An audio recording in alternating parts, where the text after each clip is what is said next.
Okay, so what we're learning now is one of those parts of the Gemara that people tend to shut down and get nervous from. It's called the laws of Tumah and Tahara. Let me mute everyone because we have some noise here. Um, the laws of Tumah and Tahara. I guess one of the reasons why it's so not popular is because we don't really these laws don't really apply nowadays. Having food items tameh, and it's almost doesn't apply. I can't say it totally doesn't apply. It does apply a little bit because we know that when you wake up in the morning, if you touch food, we try not to eat that food if you didn't wash Negelwasser. And because of that, there is a little problem many people aren't aware of. There are leniencies about it, but there is an issue that, of course, would be ideal if it was followed, and that is, you have a worker that's Jewish and they touch food and they didn't wash Negelwasser, it could be problematic. You have them if they're not Jewish, so then they're not tummy. They're sleep. But if they're Jewish and they don't wash Negelwasser, this could work. This could be a problem in like a fruit store or a food store. Jewish worker that they don't wash Negelwasser. They're not religious, so they don't wash Negelwasser. So there are heterim, and it's it's a little problematic telling them off and saying, "Did you wash your hands this morning yet?" Like a little embarrassing to say that, but it would be ideal if workers would be obligated to wash Negelwasser. Jewish, if they're touching food, a restaurant, a fruit store, a grocery store, because they do make the food tummy, and we know that we try to eat our food in a in a mode of purity, being pure. There used to be a big thing about it in the time of the Beis Hamikdash. Oichel chulin betahara.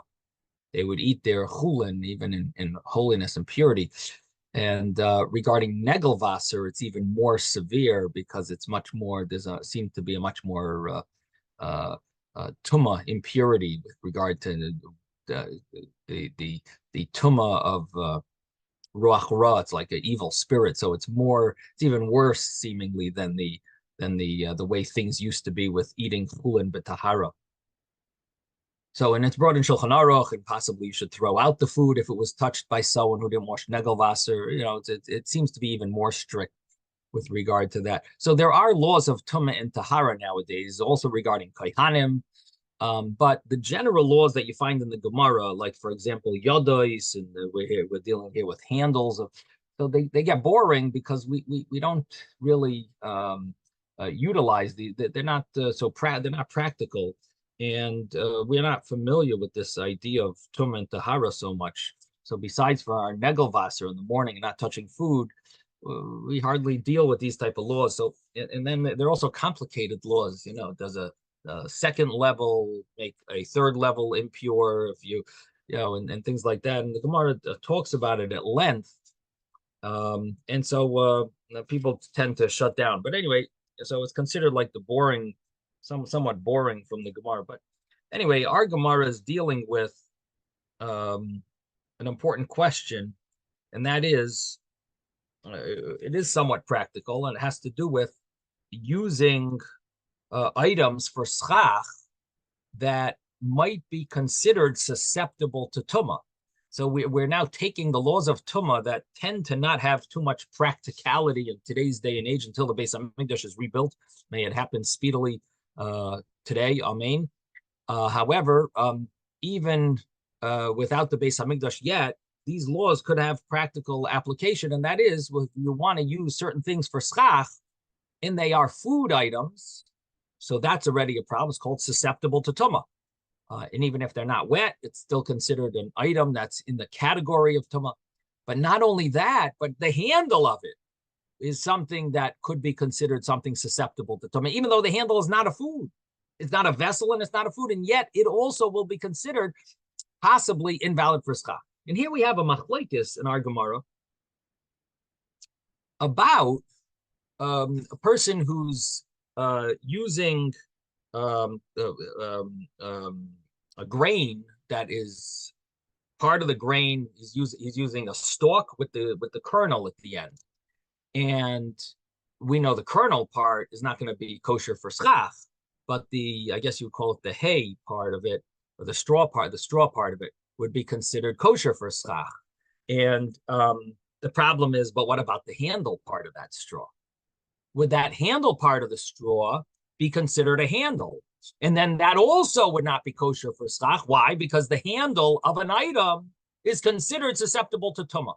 So that's really what our Gemara is dealing with. So we're really taking something that's maybe not so exciting, the laws of tumah and tahara, but we're now making it into a practical application. And so we have machlokes over here. Rab Abba, in the name of Rav Huna, talks about the laws of tumah, and he talks about harvesting grapes in order to press them for wine. In that case, there's a question of the stem. Would that be considered a handle for the grapes?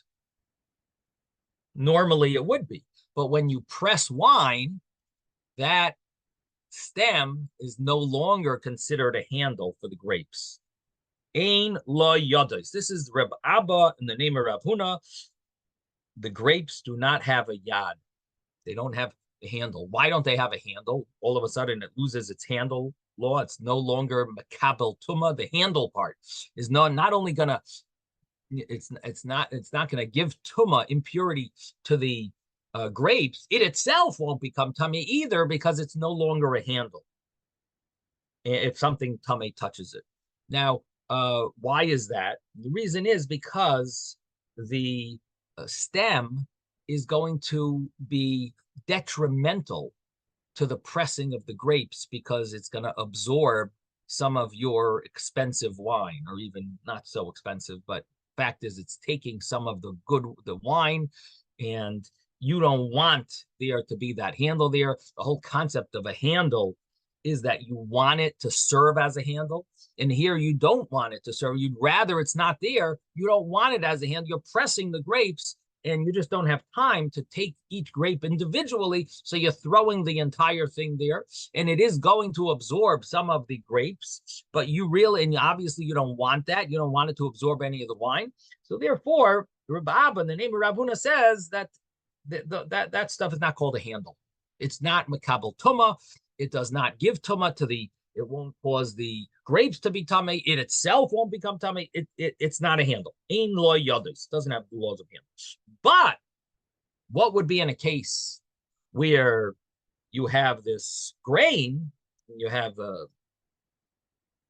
grain with the stalks of grain. So you have the straw part. So in that case, the grain, of course, is makabel tumah. So we can't mess with that. That's for sure makabel tumah. But what about a handle part of it? What about a little area near the grain that's used to tie the grain, the stalks together? That is normally considered like a handle. And that area, which normally would be considered a handle, Rab Abba would hold it is a handle. Reb Menachem Bar Gada, the name of Rav Huna, says it's not a handle. It doesn't have that law of a handle,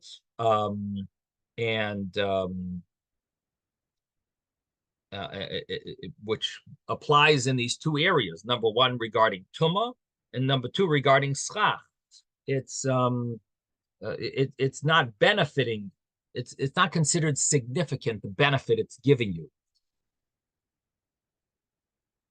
It's ein lo yodos. Reb Abba would say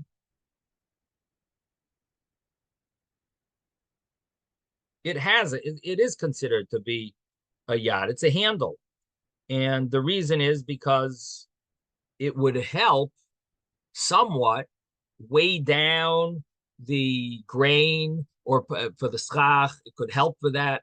It could help that it doesn't blow away, that the grain will get lost, the schach will stay on your sukkah. So there is a benefit to having to having the grain and the handle for the grain. You want that. So there's room to say that there is some benefit. And on the other hand, there's room to say it's not significant enough, that you don't really care about it, and it won't be considered a handle. So if the fruit is not significant, then the handle is not important either. So it really goes hand in hand. Like, is this really holding it down? And maybe in connection with what Ezra mentioned yesterday, that as much benefit as it has, it's still not perfect, because it's not weighing. If it had it on both sides the weight, fine. Maybe then we would consider it more significant, but it's only on one side, so it's really not, doing a perfect job. It's good. Maybe it's okay. It's doing something. Is it significant? This is a machlokes. This is an argument. Reb Abba Amar Rav Huna or Reb Menachem Bar Gado. Menachem Bar Gado says, Ein lo yodos. It's not significant. Reb Abba would hold that for grapes, the stem is not significant because it's bad. But for the stalks, this would be considered significant. So it is a yad. There is a yad for the stalk. So that seems to be the argument here, and the Gemara brings another brisa. It brings a brisa, I should say. It brings a brisa that we want to see if that is how that fits with these two opinions that we just mentioned, Rab Menashe, Rab Abba. So let me read it. I'm going to read it inside. I'm going to just start from the beginning again, because again, it does get a little complicated. Good to have a little review, and if I do it inside, I think it's better. So we'll start again from on page 13b. V'amar Rabbi Abba Amar Rav Huna. 13b. What is it, about 10, maybe 14 lines from the top? V'amar Rabbi Abba Amar Rav Huna. Haboitzer lagas ein lo yodes. A person who harvests for wine press doesn't have on those grapes, on those stems, there's no law of a handle that would pass tumah to the grapes or receive tumah itself, impurity. Tumah is impurity. And as I explained, you don't really want those stems at all. It ruins it. It absorbs the wine. And it's not called a handle if you don't want it. Reb Menashe Bar Gado Amar Rav Huna. Reb Menashe Bar Gado, the name Rav Huna, says a different statement, similar but different. Hakoitzer l'schach, a person who harvests grain, stalks of grain, for schach, for his sukkah, ein lo yodes, does not have a law of handles on those stalks, even on the part that's right near the grain, which normally would be tied and used to hold the grain. That would not have the law of a handle, and ultimately would mean that it's not going to receive tumah, it's not going to give impurity to the grain, and it doesn't become invalid for schach because it's kosher.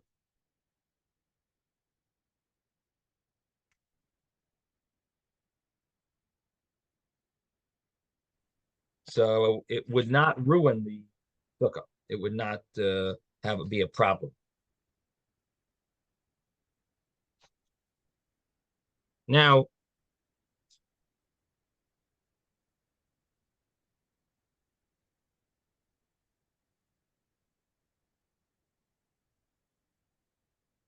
Gemara says, Man di Amar koitzer, this opinion of Rabbi Menashe that says koitzer.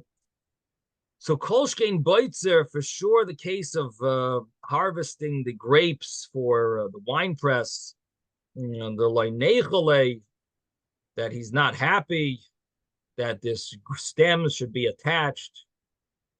The loinimtzie lechamre, it should not absorb and suck out the wine from this wine press. You don't want it.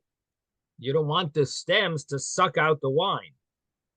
So you really don't want these handles. And therefore, it will not be considered a handle. Ein lo yodos. So according to Rabbi Menashe, both cases would be the same din. Ein lo yodos. There's no handle law in these cases. Mandi Amar Boitzer, but according to Rabbi Abba, that he says his case specifically about the case of Boitzer. So Boitzer she'ein lo yodos, the one that says by Boitzer doesn't have a handle. Aval koitzer yesh lo yodos, but koitzer would have a handle, and it would make the schach possibly invalid. You would need to have majority straw that's more than the handle part and more than the grain part.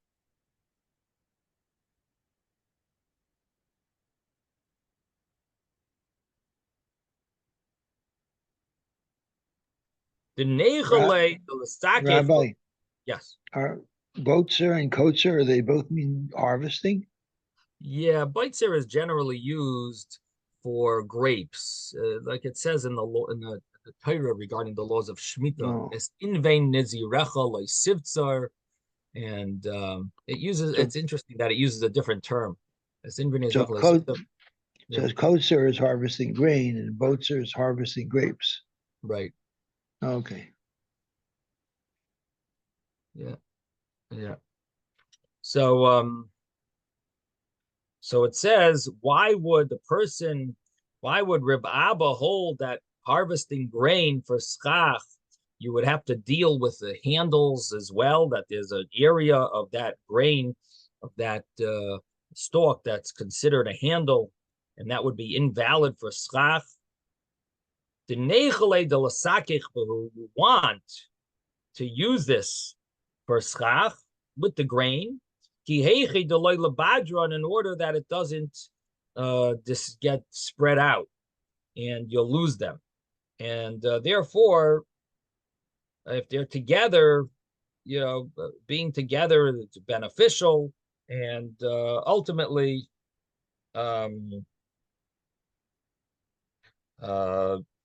there's a gain, and it's considered significant to have this, to have the grain there, and the handle of the grain would also be beneficial.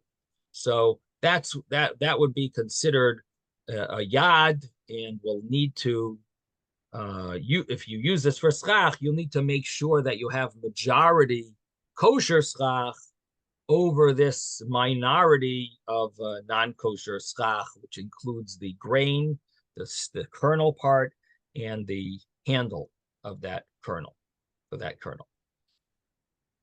Now, Nema de Rabbi Menashe bar Gada Tanayis. Gemara says, let's say that this statement of Rabbi Menashe bar Gada is dependent on a machlokes. Maybe we'll say that there's a machlokes here, that maybe Rabbi Menashe would follow, one view there. And ultimately, the Gemara is going to say no, Rabbi Menashe can fit with both. But in the meantime, the Gemara is thinking that, let's say that he will fit with one of these views. The Tanya that we learned in a Brisa, again, remember that Rabbi Menashe holds that nothing has a handle. In all these cases, there's no handles. Rabbi Abba was the one who said, well, it comes to grain, there is a handle because you benefit. So now Rabbi Menashe holds there's no hand. So let's say it's a machlokes Tanoim, an argument of the Tanoim, because they're the authors of the Brisa. And there's two opinions in this Brisa. So let's say this is an argument about Rabbi Menashe is talking about the Tanya, because we learned in a Brisa. Soiche te'enim, these branches of figs, bahen te'enim, and there's figs on them. Of course, the fig you can't use for schach. but the branches you could use for schach. Parchilin, uvehen anovim, you have these branches of vines, of grapes, and there's grapes on them. Again, you can't use the grapes, but you could use the branches. Kashin, you have this straw from the grain. Vehen shibolim, and there's kernels. There's kernels on this straw. Mechabdois, you have brooms, which basically means date palm branches. Uvahen tamarim, and there's dates on these branches, on these brooms. And obviously you can't use the dates for schach, but you can use the branch. So kulon, all of these cases in pesoilas meruba ala eichlin kashera. If the psoilas, which is the non-usable, the refuse of the debris part, is majority over the oichlin, over the food part, is kshera, it's kosher for schach. You could use this for schach, and we don't care about the fact that maybe you need to have a handle for these grapes or these figs or these dates, or we're not worried about that. The handle part we're not dealing with. Only you need to have majority over the oichlin. There's food, and you need majority of psailas more than the food. The handle is not a handle. There's no such thing as handles here. So if you have majority, it's ksheira ve'imlav. If you don't have the majority, if there's so much grapes or dates or figs, and you have very tiny amount of branch, pesula, it'll be invalid. So what do we calculate here? Only the actual food versus the branch. Comes acherim, acherim. Others say, which we translate to be Reb Meir.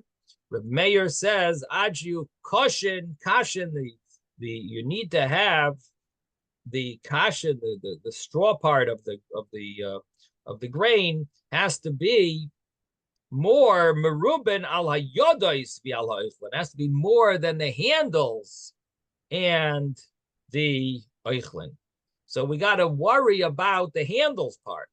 And Reb Meir says, if you don't have majority of the extra stalk that's more than the handle part and the grain part, then you've got a problem for schach, because you need to have majority.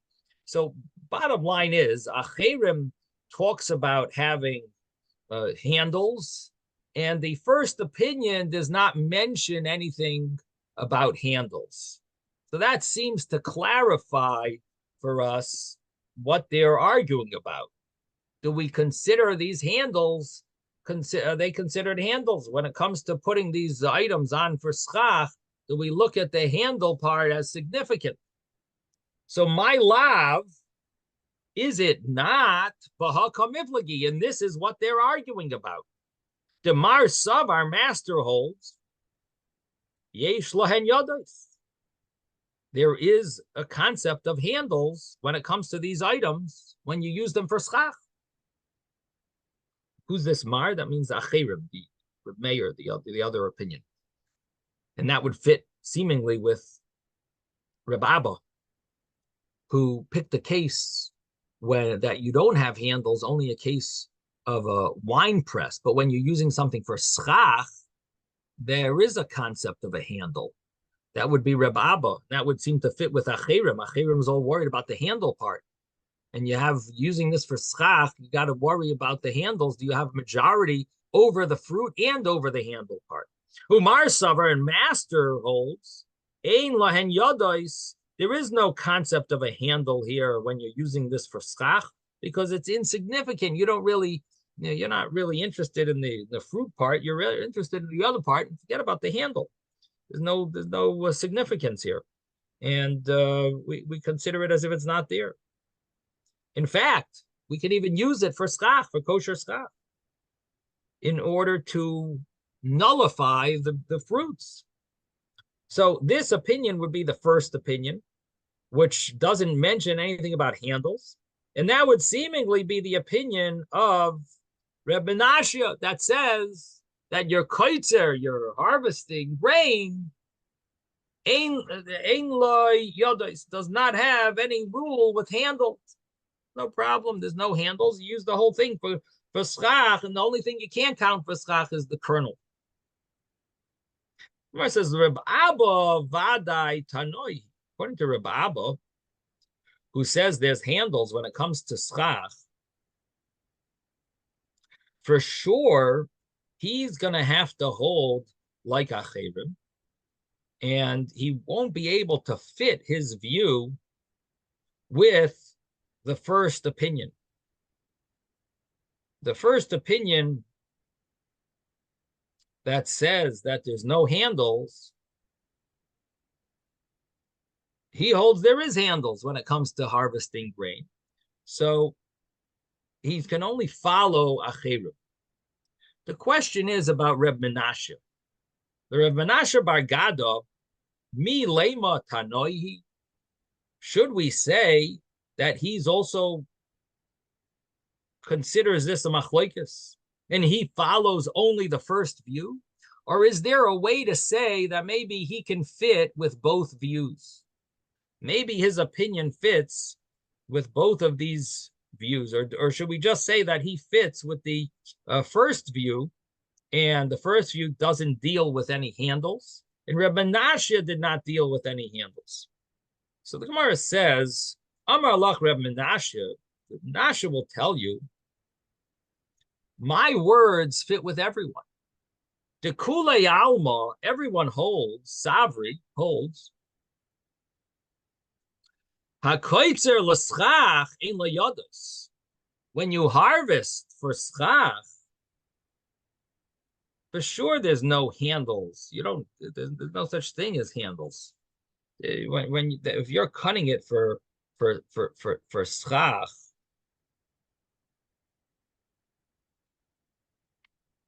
then all you want is the schach. So everything on the branch is what you want for schach. You're not using it as a handle for some kernel at the end or some date at the end. You're using this for schach. And in this brisa where they argue, it's going, for example,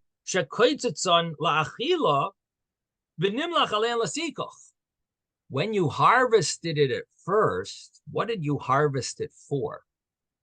You harvested it first for achila, for eating purposes. You harvested it for eating purposes. Then it does have a concept of a handle. And then v'nimlach alein l'sikoch. Then you changed your mind after you cut them off.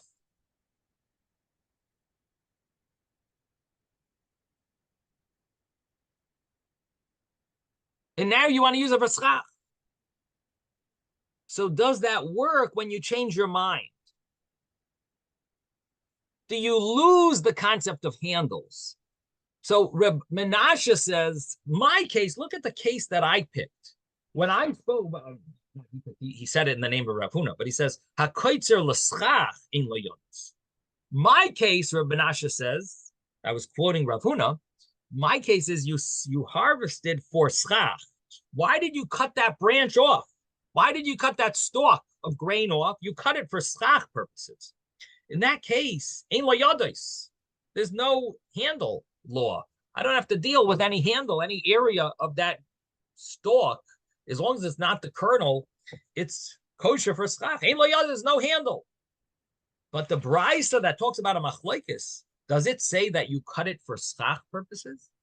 It just says you have branches of this type of tree, of that type of tree. And you're using it for schach. Do you need to deal with handles, and do you have to have majority more than the handles, or you don't have to even think about the handles? So there, it's talking about a case where you harvested it for the purpose of food, and then you switched it over You changed your mind, I should say. Then you changed your mind and you decided that I'm going to be now using this for schach. So here you could have a machlokes. And here you have the opinion of Acherim. And Acherim says, since you cut it down for eating, your machshava, your thought, to switch it over for schach purposes doesn't change the fact that there are handles here. And therefore, because there's handles here, it doesn't go away. And I have to deal with the handles. In a case where you only harvested it for schach in the first place, even Acherim will agree to Reb Menashe in the name of Rav Huna that there's no problem. You don't have to deal with the handles because you cut it down for schach purposes. So that's what the Gemara wants to say, that this case is a different type of case. Let's just think for a second. What does Reb Abba hold? Maybe we could try to figure this out with Reb Abba and figure out how to learn these two ways of learning the Brisa. Again, the Brisa, our Gemara just explained that it's talking about a case where you harvested it for the purpose of food, which would mean that it has the din of yodais, it has laws of yodais. And when you change your mind to use it for schach, seems like there's a machlokes. What about Reb Abba? So again, Reb Abba was of the opinion that when you harvest the wine, the grapes for wine press, there's no yodais. But when you harvest for schach, koitzer l'schach, there you will have yodais. That's what he held. That if you cut it for schach, because there's some benefit of the weight, it keeps it in place. You'll find the grain afterwards. So there is a concept of handles. What happens if he learns this brisa both ways? Let's try to just think for a second. The simple way of learning the brisa is that you're cutting it for schach purposes. So in that case, what Reb Abba says is that when you cut for schach purposes, there is yodais, there are handles. And even though you just care for the schach, there is a benefit. It's very minimal, but he considers that significant enough. And so he says it's considered. So Reb Abba holds that there is a problem here. Yodos, you have to deal with the handles. And that would be the opinion of Acherim. And that would be mean that he's arguing on the first opinion of the Brisa. We'll call that the Tanakama, that Reb Abba would have to argue on the first opinion. What happens if we're going to translate the Brisa to mean that you harvested it for food purposes at first, and then you changed your mind for schach?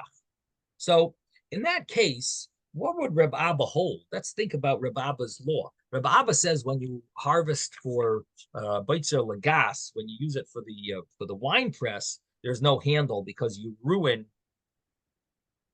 the stems, ruin the wine, so to speak. They absorb it, they suck it out. It's a problem. There's no handle. We don't want those handles. There's no handles. We don't consider it handles. What happens when you harvest for schach? He said, if you harvest for schach, there is handles because there's a minimal benefit which he considers significant. What would happen? What would he hold if you harvested it for food and changed your mind and you want to use it now for schach? Well, then for sure there's a concept of handles. In that case, it's even more probable. It's even more obvious that he holds that there's a handle there, because for food, for sure, there's a handle. Even when you harvest it for schach, he says there's considered a handle. We have to consider it a handle, even though it's very minimal significance. He considers that important enough. So for sure, if you would harvest it for food, for sure there would be a handle. So let's say the Bryce is talking about you harvested it for food purposes, and then you change your mind for schach. There, for sure, he's only going to be able to fit with Acherim also. So however you learn the Brisa, Reb Abba can only fit with Acherim. He can't fit with the other opinion. Whether you harvested it for schach or you harvested for food and change your mind for schach, Reb Abba's opinion, there is Yodais, will only fit with Acherim. However, Reb Menashe can learn it a certain way, and he could say everyone agrees with me. Reb Menashe will learn that the Brisa is talking about a case where you harvested it for schach. Then there might be a problem. But if he learns it that you're harvesting it for food, and then you change it for schach, there you change your mind and you're using it for you're going to use it now for schach. So there might be room to say that there might be laws of handles because you harvested it for the purpose of food, might have a law of handle, and therefore he could say Acherim really agrees with my logic. And in a case where you only harvested for schach, maybe everyone will agree. Possibly everyone will agree there that you don't have to deal with the handles. There's no handles. Ein lo yodos. So Menashe says, I go like everyone. Yes, Jeffrey. I think we need to picture what's happening in the field. This is what I think it looks like. The grain is standing in the field. Fruit's on trees. It's usually much higher up. It's two different things. The kotzer is only grain. That's what it means, and where it means to cut. So when you cut the grain, it's standing very high. The only part you can eat is on the very top. What's on the very bottom is what you usually leave in the field, and that you can gather later, and that's what you can use for schach. But it's all one piece. It's all one piece. So when you go to cut the grain, and you're only really worried about the food, you take your slicing tool, and you're holding underneath the grain part, which is on the top, just under it. That's where the question of yodos comes in. That's where you're holding it. And you're cutting below that where it's inedible, it's just straw. And you make the bundles. The reason you want to have something underneath the grain part is because you want to tie it into bundles so you can carry it out of the field and bring it and store it wherever you have to. So you can't just take off the top part because it'll all fall apart. You won't have any food. So you have to hold it down lower, and that part becomes a handle. And when you cut it, it becomes a handle. And the rest of it sounds good. You leave behind. So the problem is really, I think, mainly with the kotzer. And it's very hard to deny that there are yodos because the way you use it and the way you make the bundles is with the top part, but it has to have piece below the actual food part so that you can put it in bundles and carry it and bring it away. The rest of it doesn't matter. You can cut it later. It's just going to fall down, and you can picture the fields when you go by, even in America, right? You go by the fields, and a lot of times after they took away the food part, there's stuff lying around the field, and some of it's still connected to the field, to the ground, because it's the straw part, and some of it's edible for animals and some not. So it seems to me, if you don't think about it that way, it's very, very hard to conceive of the two opinions. But if you think about it that way, then you can understand what they mean by the yodos. Mm-hmm. And it's only one small part of the stalk, and you can understand what they want. And it seems to me a lot of times, if it's the right season, the person's going to have both in mind. I want to cut off the food, and the rest I want to use for my sukkah, because soon it's going to be sukkahs. Mm-hmm. So, okay, and I think it really helps. And I don't know that pictures of that, but Thank you. Yeah, no, I'm glad you explained it that way, because it does make it more visual, like somewhat visual. Yeah. That's two verbs. You need a farmer here. Yeah. I'm sorry, Ezra. What did you say, Ezra? I've seen threshers where guys are holding these gigantic threshers. They're not holding the stalk. They're just coming across with the blade and cutting below. Nobody's holding anything. Correct. But it's not our technology from the ancient times. But that is a technology from the ancient times. So in other words, according to your understanding, Ezra, they don't cut it right at nobody held no one held it. The wheat in order to cut the I've seen it where they use two hands to do the cutter. So that you're talking about one guy with a scythe who might be holding and maybe making a cut like that. But I have seen bigger, guys with bigger scythes on longer sticks that come across and do the cutting, and they don't hold anything. But would they cut it below like give a nice area to that could be tied together? Would that be something that they would do, or would they cut it right by the They grain? don't cut it. They don't cut it up at at the top. They cut it somewhere halfway Somewhere below. Okay. between the grain and the ground.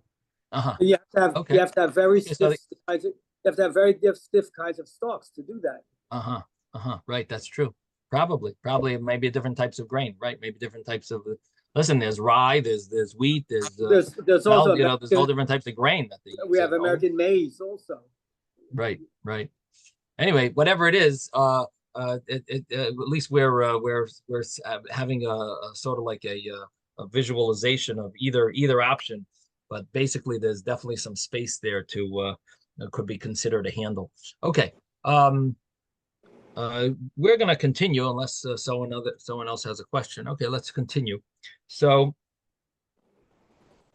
we just explained that Rabbi Menashe could hold, that we could learn it in a certain way, and everyone would agree with him. Now the Gemara asks a question now, and it says, if you are cutting it the way he's learning, you're cutting it for food purposes, and then you're changing your mind and you want to use it for schach purposes. So if you did that, my time I would draw Bonon. Why? What is the reason of the rabbis that all of a sudden it's no longer a handle? What do you mean? You cut it for food. The laws of Yadais have kicked in already. If you're gonna say that the rabbis hold, since you thought about these stalks to use them for schach, but le machshavta, your thought that you initially had that you're using it for, that you're going to have it for food, it becomes batil, it becomes nullified, and therefore there's no longer the law of yadais. Umi batla le machshava bahachi. Can your thought become batil with such a method, because you just use thought to use it for schach? Is that enough to remove your initial thought? That was all you did now was had a new thought. So is your mibadla le machshava, is your machshava, your thought, batel bahachi with this, with a new thought? V'hatanan, didn't we learn in a Mishnah? And this Mishnah is in Tractate Caleb, and it says over there,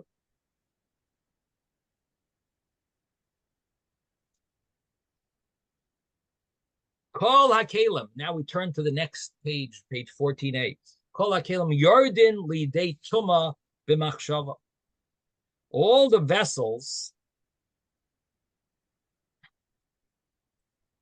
are considered susceptible to Tuma. They fall into Tuma with a thought. And what that means is that some things, if you have a thought to use them, that would be good enough to make them into a vessel and be makabel tuma, to receive tuma. Rashi's example is that you use this type of a leather, the skin, to make some type of a table with it. All it needs is a small amount of ibud, of working the leather, tanning the leather, I guess would be called. So now for shoes, you would need to cut it in a certain measure in order to use it for and sew it and so on. But if you're just going to use it for like a table, so one thought to use it for the table, just that thought that you're using it for the table, that's good enough. And it's considered a kli, even though most leather is used for shoes. Rashi goes through this. I'm just telling you what Rashi says, basically, that you thought about it, that this is good enough, that it's good for a table, or some other dargish, maybe. I think a dargish is more like a couch. But once you're using it for that, you have in mind for that purpose, it's now considered a kli, a vessel. Once it becomes a vessel, it doesn't leave its potential being a recipient for tuma only if you change it, and your thought itself doesn't do it. It needs to be, you need to do an action, a shinoi maisa. Once it's considered susceptible to tuma, it's already a done deal, so to speak. The done deal. You want to change it, you got to do something, you got to do an action that shows that you're no longer using it, let's say, for this table, and instead you want to make a string, let's say, you might want to make ritzuos from it. It's like straps for your shoe or something. So so then if you made a action, maybe made a slice in it, and that would be considered an action that you're now showing that you're no longer interested in using it for your table. Now,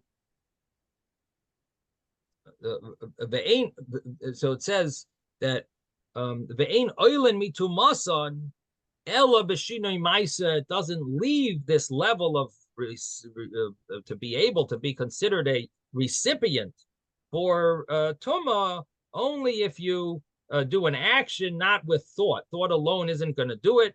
Rashi says unless you put in a zemel, which is some type of a surgical knife like type of thing, when you that would make a mark in it, that would be considered a maisa. So maisa moitzi midei maisa umiyad machshava. Maisa, an action. This is the rule basically. Maisa is moitzi midei maisa, or I think the Bach changes the wording. He says maisa is mevatel miyad maisa miyad machshava. He uses the word mevatel. Yeah, anyway, the wording in the Gemara is maisa takes out, it changes miyad maisa from an earlier action. If you do an action, it changes things from an earlier action. Umiyad machshava, from an earlier thought. But machshava, thought, is einay maitzia loy miyad maisa v'loy miyad machshava. But thought doesn't take things away from maisa, and it doesn't take things away from the initial thought that you had. And basically, in our case, what we're getting at is that if you harvested these grapes or these dates or this grain, you harvested for food purposes, and it already fell on the handle of the law of susceptibility to tumah, to impurity. So what can you do to take it out of that category of being susceptible to tumah? You would need to do an action. By just thinking, I'm going to use that for schach, that's not going to do it. That's not enough to make it into a new category, to take it out from that old category of being susceptible to tumah. It's not enough just to have a thought. You need to do an action.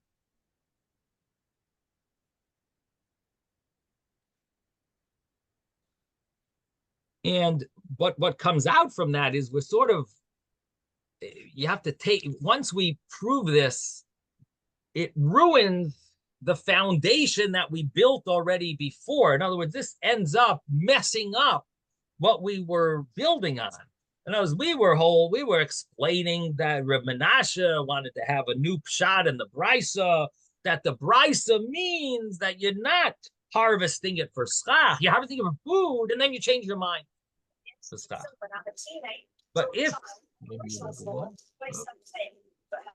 But if this is true, that you need a maisa to remove from machshava, to take away the initial thought, that would mean that we can't explain the brisa this way, and we're going to have to be stuck saying that this is a machlekes tanaim. So that's the repercussion. That's the consequence of what we just proved. But don't worry, it's not over yet. And if you're going to say Hani Mili Kalim de Chashivi, maybe you'll say that this only applies to Kalim, to vessels that are considered Chashivi, significant, important, special. And so there, when you have a thought that makes them into a vessel, you can't remove them from the level of being a vessel until you use an action. Aval yodois, but maybe handles, that are only like a need for eating. In other words, they're not an actual vessel.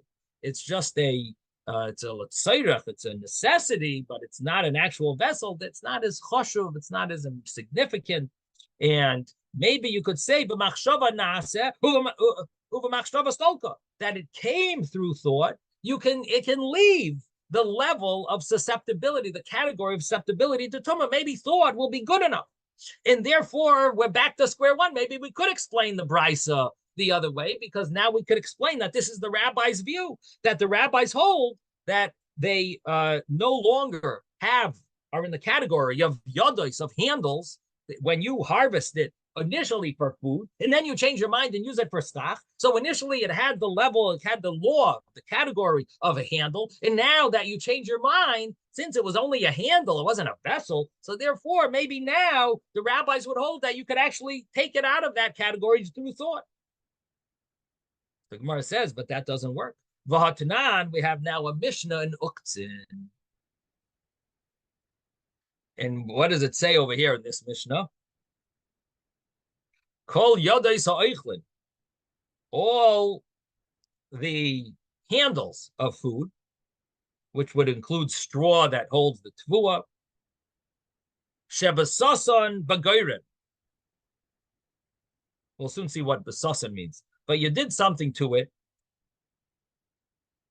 that you're not going to be interested in using it for a handle. You were basasan. We'll soon see what it means. In the goyren, in the threshing floor. Tahirais are tahar, meaning that the handle is no longer effective. It's no longer considered a handle. We have removed this from being in the category of a handle.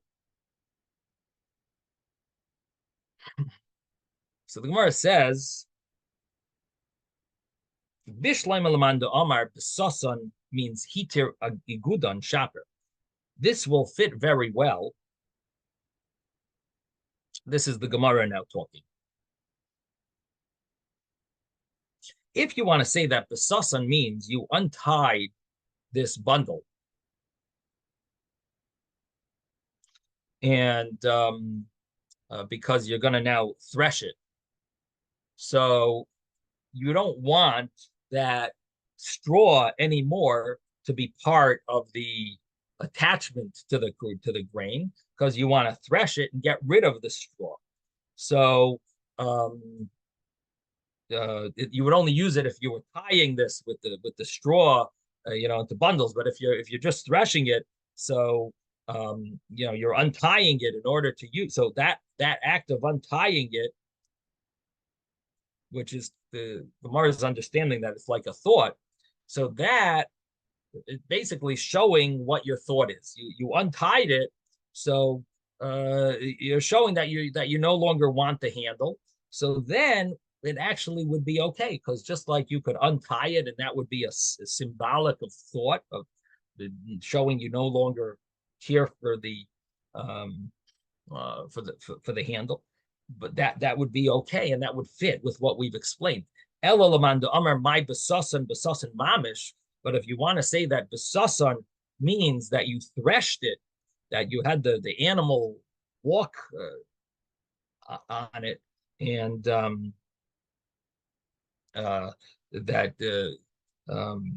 or you use some type of maybe a utensil to thresh it, so then that you're basically ruining the straw and